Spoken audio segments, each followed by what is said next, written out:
திமுகவில் இணையவுள்ள SV. Sekar.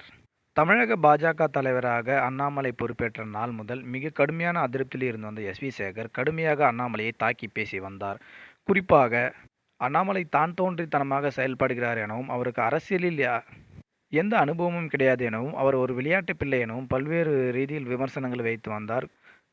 SV. Sekar மற்றும் காயத்ரி ரகுராம் ஆகிய இருவரும் கடுமையான அதிருப்தியில் அண்ணாமலை மீது இருந்த போதிலும்,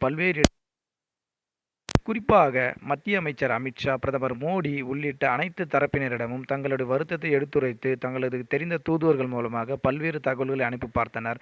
அண்ணாமலை மீது அடுக்கடுக்கான புகார்களை மத்திய தலைமைக்கும் அனுப்பி பார்த்தனர். ஆனால் டெல்லி பாஜகவும் சரி, தமிழக பாஜகவும் சரி, அண்ணாமலை அவர்களின் கையில் பிடிவாதமாக இருப்பதால் இவர்களால் எந்த முடிவும் எடுக்க முடியவில்லை. எனவே எஸ்.வி. சேகர் அவர்கள் அதிமுகவில் இணைவதற்காக எடப்பாடி பழனிசாமிக்கு ஒரு நூல் விட்டு பார்த்தார். ஆனால் எடப்பாடி பழனிசாமி தரப்போ எஸ்.வி. சேகரை தங்கள் கட்சிக்குள் இணைத்துக் கொள்ள வாய்ப்பே இல்லை என தெரிவித்துவிட்டது. எனவே மீதும் இருக்கும் வாய்ப்பாக எஸ்.வி. சேகர் அவர்கள் திமுக தலைமையை அணுகினார். திமுக தலைமையின் உத்தரவின் பேரில் அங்குள்ள ஒரு மாவட்ட செயலாளர் பரிந்துரையின்படி எஸ்.வி. சேகர் அவர்கள் தமிழக முதலமைச்சர் மு.க. ஸ்டாலின் அவர்களை சந்தித்து திமுகவில் இணைவதற்கான அதிக வாய்ப்புகள் உள்ளதாக சமூக வலைதளங்களில் செய்திகள் உலா வருகின்றன.